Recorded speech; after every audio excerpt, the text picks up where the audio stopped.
বাংলাদেশের রাজনীতি আজ আবারও এক নতুন মোড়ে। নির্বাচন, উপদেষ্টার পদত্যাগ, আইনশৃঙ্খলা বাহিনীর সতর্কতা সব মিলে দেশ জুড়ে বাড়ছে উত্তেজনা। কি ঘটল আজ 10 ডিসেম্বর? আপনাদের জন্য সবকিছু স্পষ্ট, সংক্ষিপ্ত আর বিশ্বাসযোগ্যভাবে তুলে ধরছি। চলুন শুরু করি। প্রধান শিরোনাম: আগামী জাতীয় নির্বাচনকে ঐতিহাসিক সুযোগ ঘোষণা করলেন প্রধান উপদেষ্টা ডক্টর মোহাম্মদ ইউনূস। অন্যদিকে নির্বাচন সামনে রেখে উপদেষ্টা পরিষদে পদত্যাগের ঘটনায় নড়েচড়ে বসেছে রাজনৈতিক মহল। পুলিশের জরুরি নির্দেশে রাজধানীতে বাড়ছে নিরাপত্তা তৎপরতা। সেগমেন্ট 1: ডক্টর ইউনূসের বক্তব্য, নতুন বাংলাদেশ গঠনের সময়।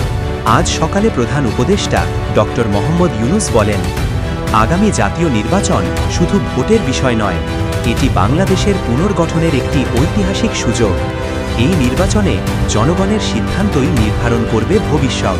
তিনি আরও বলেন, তরুণ প্রজন্ম, প্রশাসন ও সাধারণ মানুষ সবাইকে দায়িত্বশীল ভূমিকা নিতে হবে। তার বক্তব্য জনপ্রিয় মহলে আলোচনার কেন্দ্রবিন্দুতে পরিণত হয়েছে। সেগমেন্ট 2: উপদেষ্টা পরিষদে বড় ধাক্কা, একদিনে 2 পদত্যাগ। নির্বাচন তফসিলের আগে হঠাৎ করেই উপদেষ্টা মাহফুজ আলম এবং আসিফ মাহমুদ সজীব ভুইয়া পদত্যাগ করেন।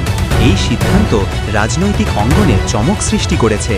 বিভিন্ন বিশ্লেষক মনে করছেন, এটি নির্বাচনী প্রস্তুতি, ক্ষমতার কাঠামো এবং অভ্যন্তরীণ চাপ সব কিছুরই প্রতিফলন হতে পারে।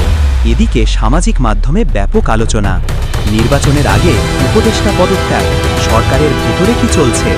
ঢাকা মেট্রোপলিটন পুলিশের কমিশনার এস.এম. সাজ্জাদ আলী কঠোর নির্দেশ জারি করেছেন, কোনো ধরনের অননুমোদিত সভা সমাবেশ বন্ধ থাকবে। তিনি বলেন, আইনশৃঙ্খলা পরিস্থিতি অস্থিতিশীল করার চেষ্টা করলে কঠোর ব্যবস্থা নেওয়া হবে। এরই মধ্যে রাজধানীর গুরুত্বপূর্ণ পয়েন্টগুলোতে অতিরিক্ত পুলিশ মোতায়েন করা হয়েছে। রাজনৈতিক অস্থিরতা, নিরাপত্তা জোরদার, হঠাৎ পদত্যাগ সব কিছু মিলিয়ে সাধারণ মানুষের মধ্যে মিশ্র প্রতিক্রিয়া।